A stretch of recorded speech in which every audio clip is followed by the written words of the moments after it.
lagi sekarang dengan materi pendugaan parameter. Are you ready? Nah, seperti yang bisa kalian baca, bahwa pendugaan itu adalah proses yang menggunakan sampel statistik untuk menduga atau menaksir hubungan parameter populasi yang tidak diketahui. Jadi maksudnya apa? Kita di sini punya populasi. Nah, populasi itu kan pasti ada parameternya ya. Nah, parameternya itu tidak kita ketahui. Nah, untuk mengetahuinya kita bisa menggunakan sampel statistik untuk menduga seperti itu. Nah, penduga itu adalah suatu statistik yang digunakan untuk menduga suatu parameter. Sedangkan estimasi itu adalah pengukuran terhadap nilai parameternya dari data sampel yang diketahui. Nah, secara umum parameter kita beri lambang theta dan penduga kita beri lambang theta topi. Nah, untuk lebih jelasnya kalian bisa melihat tabel berikut ini. Ya, kalian bisa baca sendiri. Untuk rata-rata populasi kita menggunakan mu. Kalau untuk penduga bisa mu topi atau X bar. Untuk proporsi atau persentase kita bisa menggunakan P. Kalau untuk penduganya kita bisa menggunakan P topi dan seterusnya ya. Nah, ini adalah metode untuk penduga parameter ya. Yang pertama, peneliti ini mengambil sampel. Sampel ini berasal dari populasi. Nah, sampel ini akan digunakan untuk menduga nilai tengah dan varian dari ukuran populasi atau parameter. Nah, ciri-ciri penduga yang baik itu adalah tidak bias atau unbias itu kalau nilai penduganya sama dengan parameternya. Kemudian efisien ya. Dikatakan efisien itu kalau variannya kecil ya, jadi tidak terlalu banyak keragaman ya. Kemudian konsisten. Konsisten berapapun ukuran sampelnya, maka ukuran penduganya tetap ya atau akan mendekatin parameternya ya. Kemudian jika ukuran sampel bertambah tak berhingga, maka distribusi sampling penduga ini akan mengecil menjadi tegak lurus di atas parameter yang sebenarnya dengan probabilitas sama dengan 1 ya. Probabilitas sama dengan 1 berarti kan pasti ya. Sama persis seperti itu ya. Jadi sampel yang bisa digunakan untuk menduga ya harus yang baik. Nah, ciri-cirinya nih tadi. Untuk jenisnya, pendugaan itu dibagi menjadi dua macam, yaitu pendugaan titik dan pendugaan interval. Untuk pendugaan titik itu berarti kita menggunakan hanya satu nilai saja ya, atau nilai angka tertentu ya. Seperti untuk menduga rata-rata dari populasi, kita bisa menghitung rata-rata sampelnya. Begitu juga untuk varian populasi, kita bisa menghitung varian sampelnya. Kemudian untuk menghitung proporsi dari populasi, kita menggunakan proporsi dari sampelnya. Nah, sedangkan interval, yang namanya interval berarti dia punya dua nilai ya, dua nilai sebagai batasan, yaitu batas kiri dan batas kanan, atau batas bawah dan batas atas ya. Jadi bentuknya interval. Kemudian nilai 1 min alfa itu kita sebut dengan koefisien kepercayaan ya.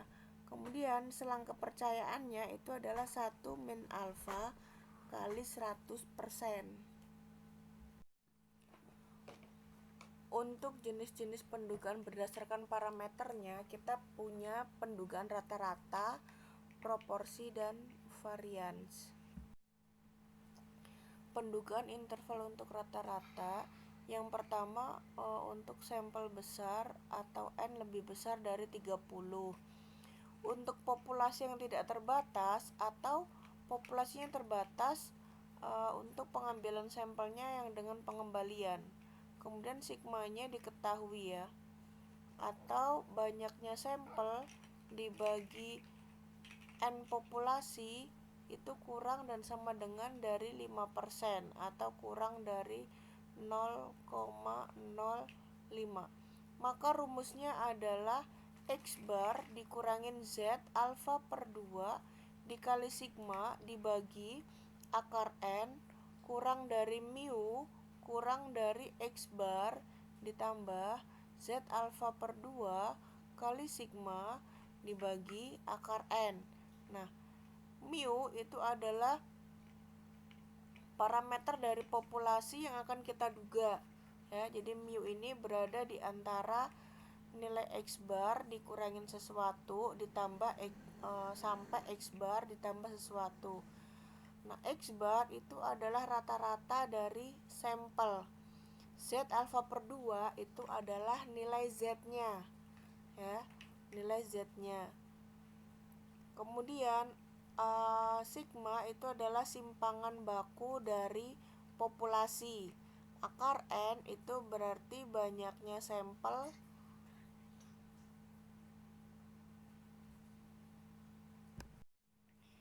ini gambar kurvanya ya. Jadi kalau alfa per 2 itu adalah untuk sebelah kanan dan sebelah kiri. Ya, jadi kalau kanan dan kiri dijumlahkan itu menjadi alfa. Ya, karena ada 2 jadi alfa per 2. Nah, yang sebelah kiri ini menjadi min Z alfa per 2, sedangkan sebelah kanan menjadi plus Z alfa per 2. Nah, ini untuk menentukan dua batas kepercayaan ya, yaitu theta 1 dan theta 2 ya, yang tadi. Jadi theta 1-nya itu adalah X bar dikurangin Z alfa per 2 kali sigma per akar N. Dan theta 2 itu adalah X bar ditambah Z alfa per 2 dikali theta per akar N. Ini adalah contoh soalnya ya. Misalkan rata-rata IP sampel acak dari 36 mahasiswa tingkat S1 adalah 2,6. Nah, berarti 2,6 ini adalah rata-rata dari sampel atau X bar ya. Kemudian N kecilnya itu adalah 36. Berikutnya, hitung selang kepercayaan 95% dan 99%. Nah, 95% dan 99% ini adalah satu min alfa. Nah, kalau 95% satu min alfa berarti alfanya berapa? Alfanya adalah 5%. Ya, alfanya 5%. Nah, kalau alfanya 5%, itu berarti kalau didesimalkan itu adalah 0,05 ya, 0,05. Kalau alfanya dibagi 2 menjadi 0,025. Kemudian standar deviasi populasi ini adalah sigma 0,3. Nah, ini untuk solusinya seperti yang udah saya sebutkan di awal bahwa X barnya 2,6, sigmanya 0,3, kemudian Z 0,025. Nah, tadi ya, ini alfanya dibagi 2. Alfanya adalah 0,05 dibagi 2 jadi 0,025. Nah, untuk mencari nilai Z, ini kalian bisa menggunakan tabel Z. Mencarinya dari tengah ya. Dari tengah tarik ke kiri, tarik ke atas ya. Kalau biasanya kalian dari kiri dan atas tarik ke tengah-tengah, nah sekarang dibalik ya. Nah, dari tengah-tengah itu kalian cari angka 0,025 ya. 0,025, maka akan ketemu min 1,96 ya. Jadi artinya sebelah kiri adalah min 1,96 dan sebelah kanan adalah plus 1,96. Jadi sama ya antara kiri dan kanan, bedanya hanyalah negatif dan positif ya. Sekali lagi, cari di tengah-tengah yang luasannya adalah 0,025. Tarik ke kiri ketemu 1,9. Tarik ke atas ketemu 6. Nah, kemudian kita masukkan nilainya ya, yaitu 2,6 dikurangin Z-nya tadi adalah 1,96, kemudian sigmanya 0,3, N-nya akar 36 ya. Kemudian mu, kemudian 2,6 lagi, kemudian ditambah ya. Jadi yang kiri dikurang, yang kanan ditambah ya, angkanya sama. Maka kalian hitung akar 36 itu kan 6. Kemudian 0,3 dibagi 6 itu berarti kan 0,5. 0,5 dikali 1,96. Hasilnya berapa? Baru 2,6 dikurangin hasil tersebut ya. Misalkan hasilnya 1, berarti 2,6 dikurang 1. Sebelah kanan ini juga tadi udah dihitung ya, berarti tinggal 2,6 ditambah 1 ya. Jadi angka kiri dan angka kanan sama, bedanya di kiri dikurang, yang kanan ditambah. Nah, untuk yang 99% itu juga sama ya. Untuk selangkah percayaan 99%, caranya kayak yang tadi sama, 95 tadi. 99% itu berarti alfanya 1%. 1% itu adalah 0,001 ya. 0,01. Nah, 0,01 dibagi 2, 0,005. Nah, kalian cari di tabel Z 0,05 itu ada di mana ya. Sekali lagi nyarinya dari tengah ya, cari 0,005, kemudian tarik ke kiri ketemunya 2,5, dan ke atas itu adalah ketemu 8 ya. Jadi 2,58. Yang kiri pakai min, yang kanan pakai plus ya.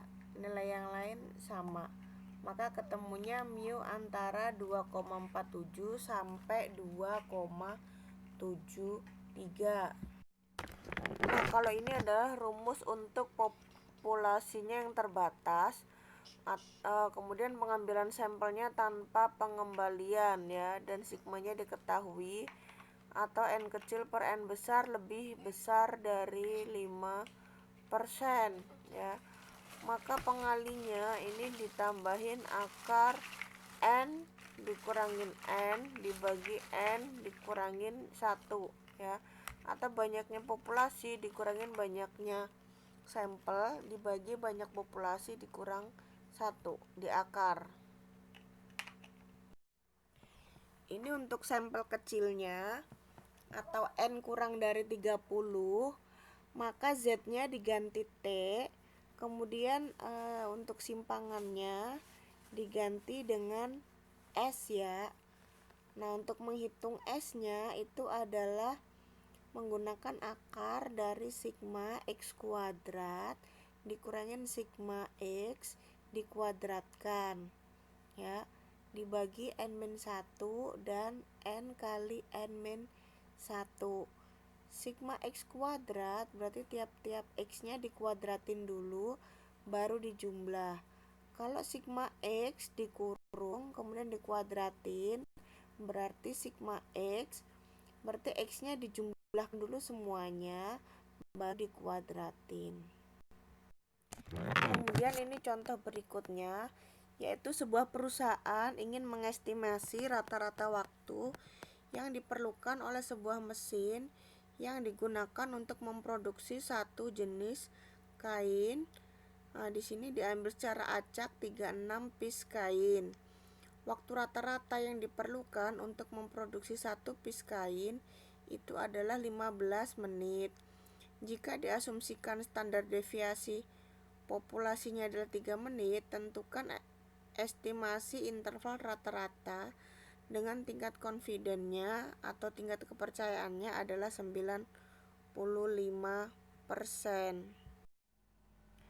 Nah, X-barnya 15 menit, N-nya 36, simpangan bakunya 3, tingkat kepercayaannya 95%, berarti Z 0,025-nya itu adalah 1,96 kayak soal sebelumnya ya. Maka nilainya adalah 15 dikurangin 1,96 dikali 3 per akar 36 kurang dari mu kurang dari 15 tambah 1,96 kali 3 per akar 36 ya, maka hasilnya 14,2 kurang dari mu kurang dari 15,98. Jadi interval pendugaannya itu adalah 14,2 kurang dari mu kurang dari 15,98. Jadi ini masih yang sampel besar ya, sampel besar yang N lebih dari 30 ya. Sampel kecilnya belum, nanti mungkin saya tambahkan di catatan aja ya. Selanjutnya untuk pendugaan interval untuk proporsi, ini rumus-rumusnya ya. Untuk sampel besar N lebih besar dari 30, kemudian kalau populasinya tidak terbatas, itu rumusnya P dikurang Z alfa per 2 P kali 1 min P per N di akar. Yang sebelah kanan P ditambah Z alfa per 2 kali akar dari P kali 1 min P per N ya. Z-nya sama kayak tadi, kemudian P-nya adalah proporsi ya. Kemudian untuk yang populasi terbatas dan pengambilan sampel tanpa pengembalian, itu hasil kalinya dikalikan dengan akar N dikurangin N per N min 1.